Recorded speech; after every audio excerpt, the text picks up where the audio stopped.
So anyway, We're in a kitchen. we're not just in a kitchen. We're in the kitchen. We're in the kitchen. Yeah. Of someone who's got a sore throat. Yeah. Someone's just heard a third voice there. So that makes the 11th episode quite special, I think. I think it does. Our very first guest. It is. Legend. Well, I've not even introduced the podcast. I know, but I just want to get a word in because I won't do later on.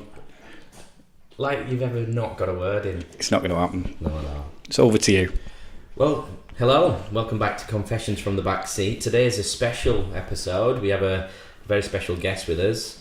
He's a singer, artist from the 80s, film star, Easy. reality Easy star. now. You're making him laugh already. Do you know when I said it was a comedy podcast? Yeah. You weren't kidding, you two, were you? I've done my research and You looked on the internet last night, didn't you? Film star. Is that your research? Easy now. Film Hold star. on. have you started? You've been in a film?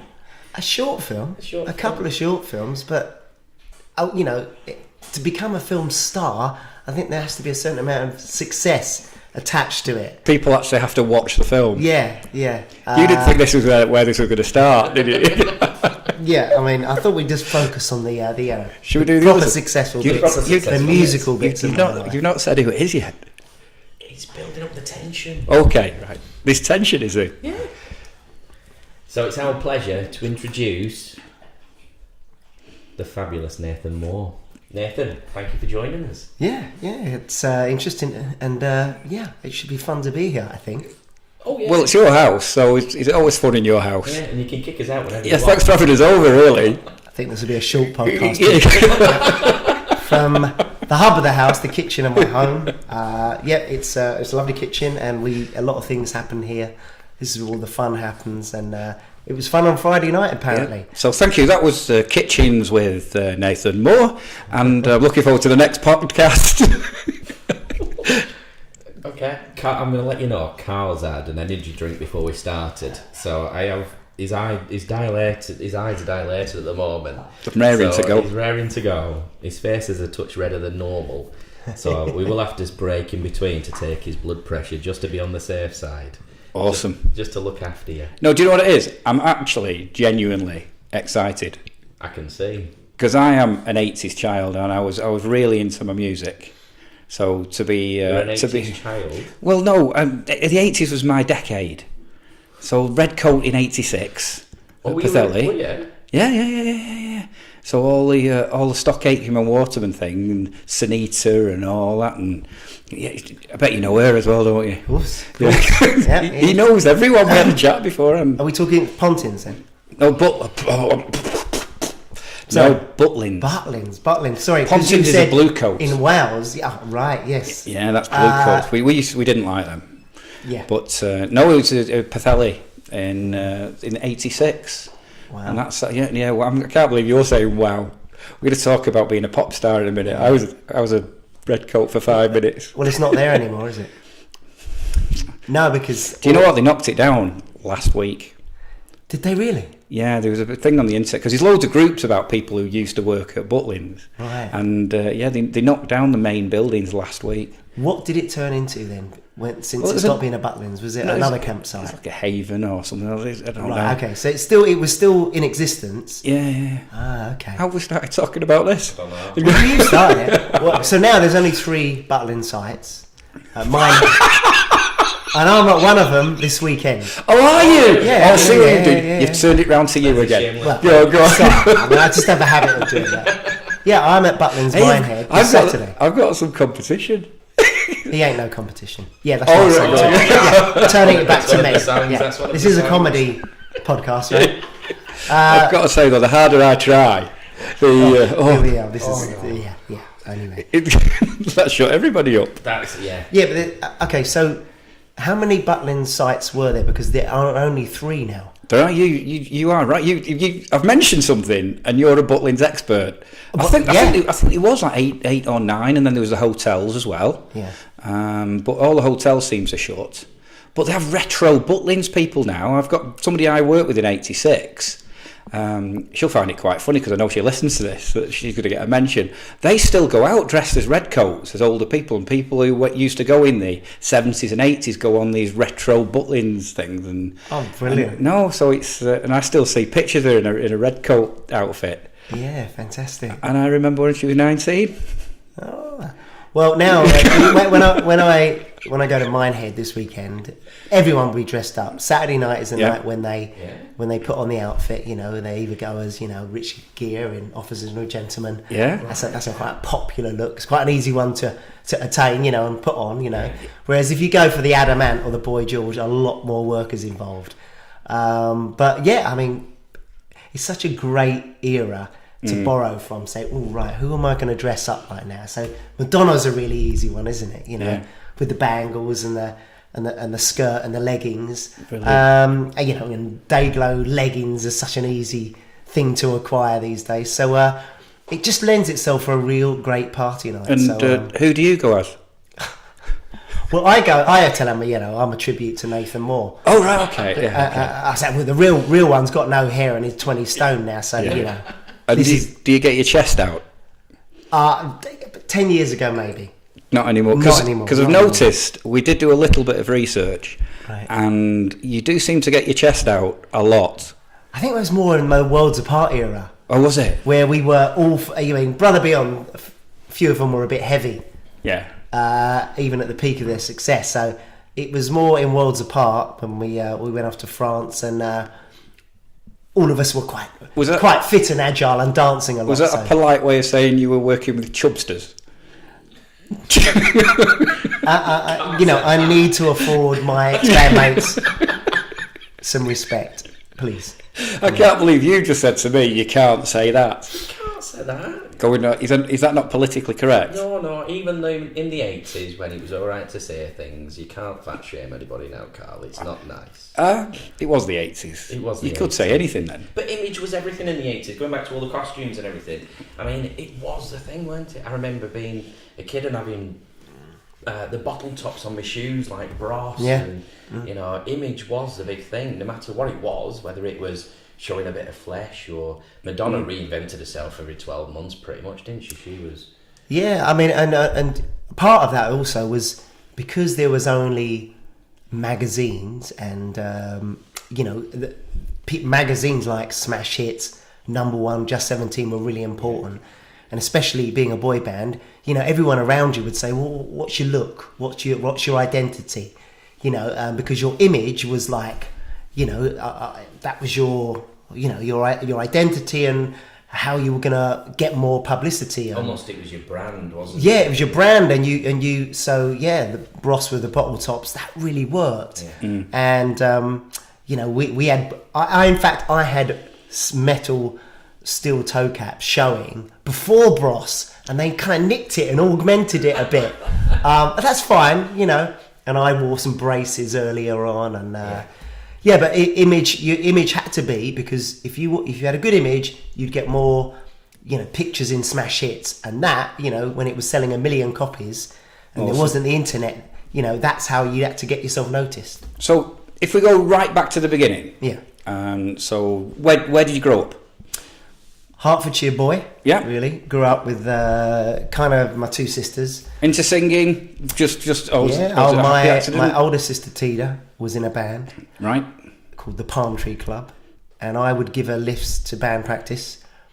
And one day they said to me, I was sitting there watching them, and they said, why don't you get up and sing? Okay. Come on, give us a tune, Nathan. Come on. And I got up and jammed with them. And they said, you're great. Why don't you and your sister sing together? And that was it. I was in the band. I couldn't believe it. So that was when I was 17 and my sister Tida was 19. And we went out for about 2 or 3 years doing pubs around Hertfordshire. And we were quite entertaining. We had a bit of a fan base. We'd hire buses for our fans to come to gigs. And and it was great fun. We do that for the podcast.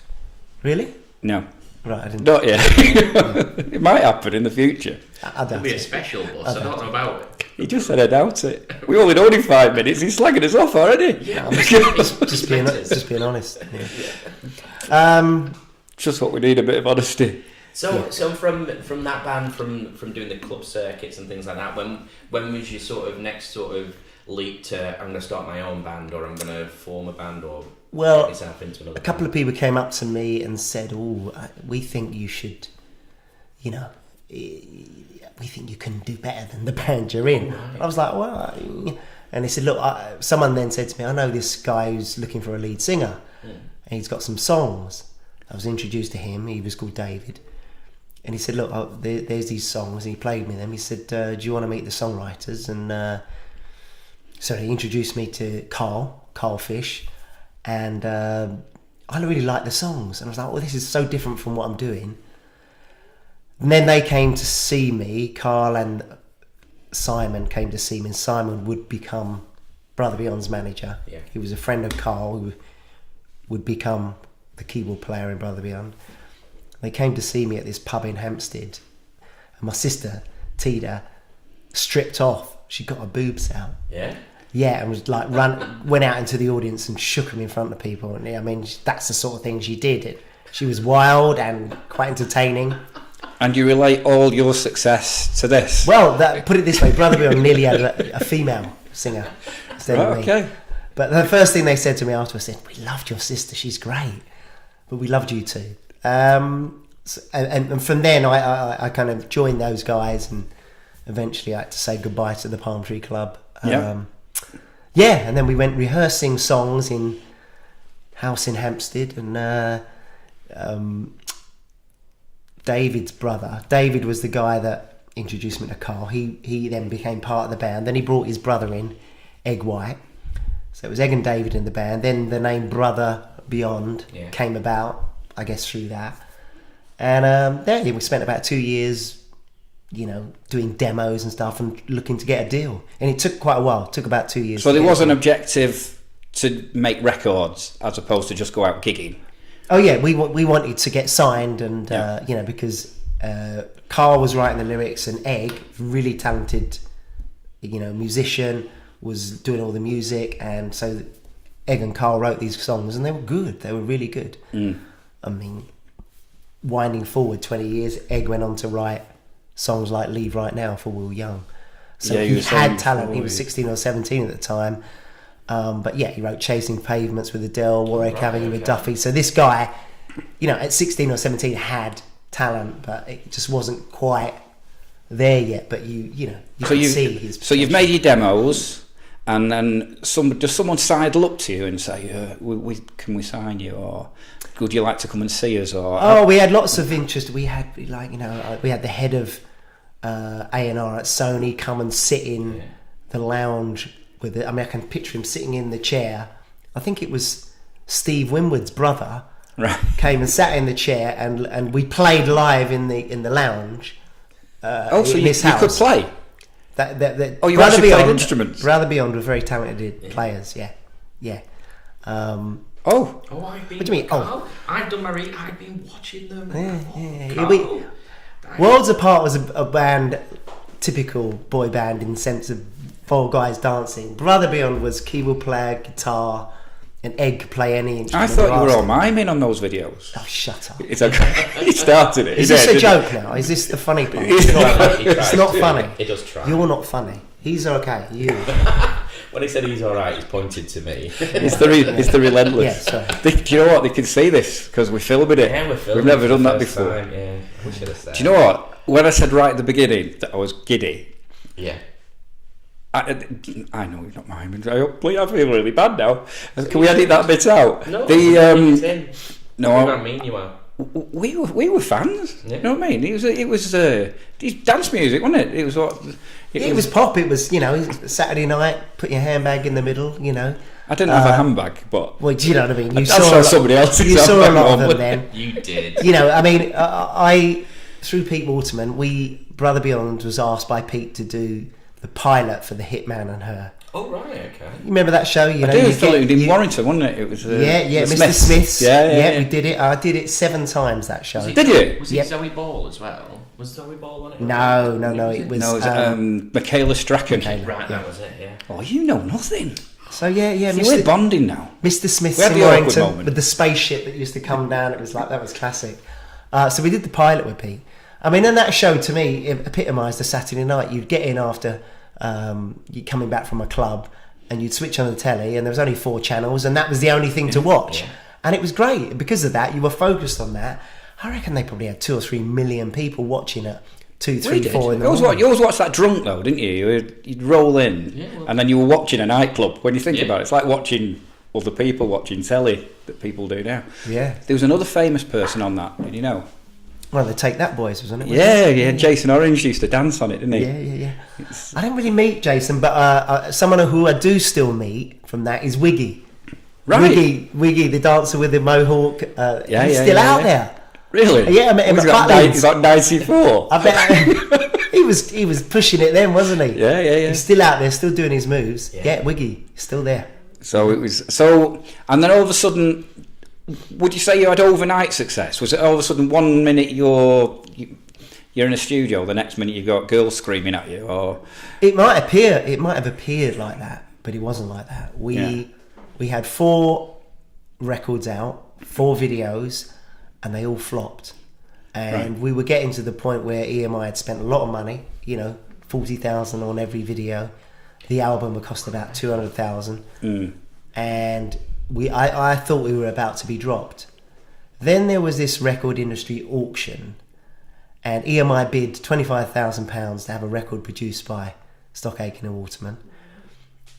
I think the story goes that the Bell Stars were originally earmarked to do a record, but then Pete Waterman, we'd met him at his studio, I think during a chat with EMI, he said, look, I've met this band Brother Beyond, why don't we do a record with them? And I think he liked us, and that's how it came about, a stroke of luck. So that 5th single, which was The Harder I Try, written by them, became the hit that it was 30 years ago. It was massive, wasn't it? Yeah, and so at that point, probably people said, "Oh, they've came out of nowhere," but so to the public, we probably appeared like an overnight success. But yeah, it'd taken 2 years of being signed to EMI for that moment to happen. And everyone says now, if you become a pop star, you've got to work really, really hard. So was it like that then? It was like, well, right, you've got this hit record. Did you just have to promote it everywhere and be on radio shows and TV shows? And was it just a non-stop thing? Or? Yeah, you have to go and do loads and loads of press interviews. You have to go tour the country and do every radio station that'll have you. So we were in a car driving from, Magic FM in Preston or, Imagine FM in Rochdale right up to Scotland, So you do all that. And then you'd have to go and do the Junior Best Disco for Capital Radio, any TVs, Granada TV, Pebble Mill, anything like that. So I remember doing Pebble Mill with who's that comedian that When you're the mind reader. Yes.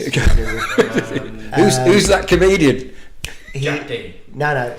Right. So he did a famous thing with. God, I can't even think of the guy who did a famous. He did. Do You Think I'm Sexy? Rod Stewart. Yeah. But he did a big thing with his massive arse, and he was like. It was Freddie Starr. Was it Freddie Starr? No, it wasn't Freddie Starr. He did all the silly dancing. Yeah, I know, but a massive comedian. Russ Abbott. Not Russ Abbott. Massive. You lot. I thought you knew your funny stuff. Your comedy. I've just got comedian Tourette's now. I'll just start blurting out anybody I can think of. This is where Google comes in. Yeah. See, normally nobody can see us doing this because we're always on our phones while we're talking. And this is how, if anyone says anything, we've normally got it up quite quickly. Yeah. Are you now looking for Rod Stewart with Big Bottom? Yeah, isn't that amazing? We'll find it. We'll get to that name. Anyway, so whilst you're looking, Andy, so we're doing Pebble Mill. Yeah. So one of these promotional things, and we're about to do The Harder I Try, and the record, they press play, obviously in the studio somewhere. But what's happened is this iconic comedian from the 80s, Kenny Everett, exactly. Kenny Everett starts reading the autocue. Really? Which he shouldn't. The host is meant to do it, and he says, and now we have a fabulous boy band. He starts doing it in Kenny Everett style. but he throws everyone in the studio. And so when he gets in, here they have their new single, The Harder I Try, from the fabulous Brother Beyond. Nothing happens. The music doesn't come in the studio because obviously he's confused everybody. Yeah. So we're like standing around like that. We're live. This is live. No, it's live, Pebble yeah. Mill. And we're thinking, oh my God, we are live on telly and we're just standing there like lemons. And so we're like, and then suddenly about 45 seconds into it, the music comes on. I come to life and start. But luckily they sort of focused on the drum kit and nothing. And not your dancing. We thank Kenny very much for that afterwards. But 45 seconds and someone who and you can look this up, and it's one of the most amazing things when you see Owen Paul do his Pebble Mill where a similar thing happened. It's classic. Is that the one with outside? He's outside. And he's leaning on the gate, isn't he, or something? That's it. Yeah. So everyone look for Owen Paul Pebble Mill. It's a classic. It's got millions of views, that one. But we'll put it in the link. It happened to us as well. Yeah. But so you do all that sort of promotion. So can I ask you a question about when you're doing that sort of stuff? Because I'm interested in the business and that's the way it works. So when you start out, you've got a load of pride and you're singing and everything. And I know I made a joke before, but when you go on these programs, you are miming, aren't you? Or are you singing live? Yeah, no. Most of Top of the Pops and Pebble Mills and things like that, you mime to your records. Was that frustrating? Was it like something? Could you get into it to be singers and do it, and you go, probably when you start out everything you do is live, then all of a sudden when you're doing these tours, or is it a matter of you just couldn't do it because you're doing so much you wouldn't be able to sing that much? It was more the technical side of it. Is it really? More they're not really ready to have all the right engineers to make everything sound right. So it was normally that for that reason you didn't do live. It was just easier to get you on, have you miming, and you're there to promote. So it was just something you accepted. I wasn't that bothered, to be honest. It's like my daughter sings, and we were watching Strictly the other night, and Rita Ora comes on, and she goes, "If you're going to mime properly." And it's like, so even the kids of today now, it's like they resent that if you're going to mime properly, and it makes me laugh that what the mindset of even the youngsters of today is really. That surprises me, because all the other they have a big band and they all sing live, don't they? They're the big but, and most of the acts that go on normally do sing live. So I think she was singing to a track. I think she just had a track that had a little bit of voice under it, and a lot of them do that. You put a 50% vocal in, and then you sing over the top, and it just supports it and makes it sound more rounded. Harmonise with yourself. It is a bit of that, but a lot of people are hung up on this, like got to be live. But now all I ever do is do live, so I mean I'm not bothered. I'd love to do a bit of miming every now and then, thanks very much, because every weekend I'm singing live, It's I suppose it's quite a strain as well. I mean, especially when you're saying like you're doing these programs, you're talking and you're doing and then you're doing your live performances, so sometimes I'm guessing it's nice to be able to go, well, actually, do you imagine if we could mime? I can give it 50%. That'd be cool, wouldn't it? Magic trick. Yeah. Do you imagine just going up? What was that? Put a record. I don't know. We've got it on camera. But back in the day when you were doing so much promotion, you were doing hundreds and hundreds of miles. You were talking and this and that, and you're drained of energy. When you sing, I have to do 30 minutes warm up, be really prepared. So it was almost like back then. It was like a pain in the arse to have to do live, and let's just mime, let's just get the promotion done. It's about people hearing your record and seeing get to the next one. So you're doing Pebble Mill, so and you go in, we've made it, we're on Pebble Mill, which is. Do you remember Pebble Mill? No, they used to have all the top. It was on them. Obviously, we were at school. But it's like... It was the precursor to This Morning, weren't it? It's also how the parents got... Because parents are influencers, aren't they? So I think it was quite clever, really, because you'd have all the pop bands on, and the parents would be watching that, and then when the kids got home, they'd go, oh, have you heard that Brother Beyond?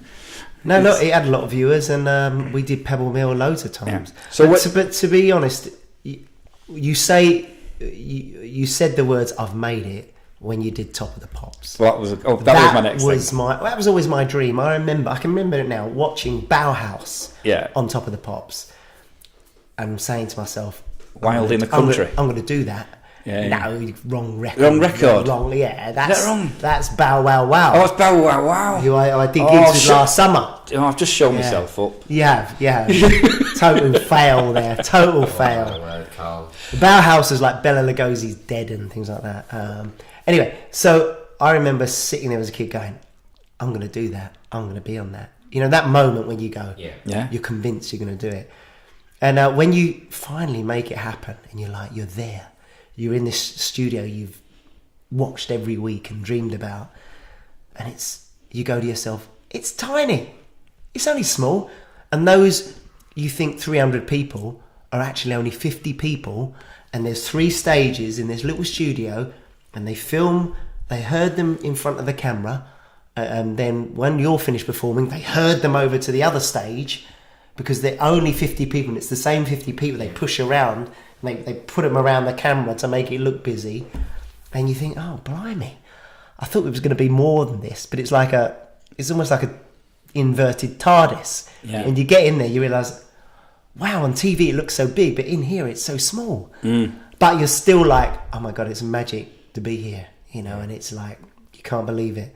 And someone put out our performance from He Ain't No Competition the other day on Twitter, and it reminded me of what happened, because the keyboard player Carl was dancing around like a crazy person, and the keyboard fell over during the shoot, and they were like, oh, we're going to have to do that again, so we had to do it twice, you know, and but yeah, it was great, and especially on that one, they said, oh, we want Nathan, because the song's called it was a performance of Be My Twin. They said, oh, Nathan, we want you to turn and face that way, like side onto the camera, because we're going to have you facing you again, like, you know. So at one point there's like so high tech, they had my face turning in saying Be My Twin, you know. Anyway, It's a bit like ABBA. Effects, crazy effects back then. They just wanted to turn you into ABBA, didn't they? That's back then. Super true. Split screen. And... Oh yeah. It's and so how many times did you do Top of the Pops? Was it a thing that? 7 times, like Christmas Top Do you know? of the Pops. I asked that knowing you would know. It's one of those. I would think it's one of those things you'd know exactly how many times you do. And it's something important like to you, and it was. You know, I mean, we did everything from the Christmas Top of the Pops to. Oh, did you? You know, 2 or 3 times for The Harder I Try.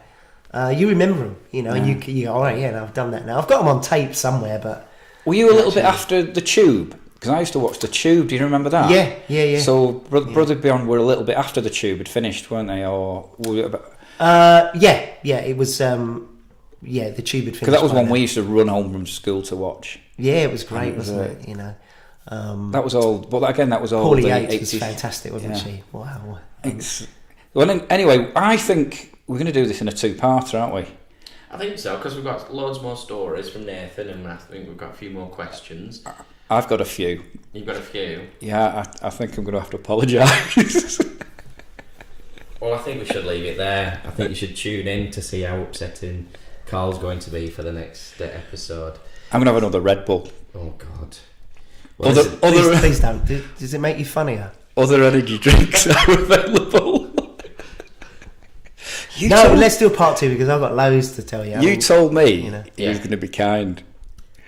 He is kind. He's just he's rising to your level. That's all he's doing. I think he's sinking to my level, really. So, do you know what? This has been awesome. It's amazing. Well, thank you for listening. Tune in next week. 2 weeks. Tune in next time for part 2 of our interview in the kitchen with Nathan Moore. You can find us on all the social medias. You can find us on email, which will all be in the description, and you can follow and like Nathan on Instagram, Twitter. No. Are you not on Instagram? No. I am Nathan Moore on Twitter. I am Nathan Moore on Twitter. And Facebook, I make him easy to find. And He's my friend now. Yeah. He liked me this morning. Did he? But he's going to dislike me this afternoon. Today. So tune in next time for more from Nathan Moore. We've been Confessions from the Backseat. I've been Carl Royal. I'm Andrew Dean, and I'm Nathan Moore. Thanks for listening.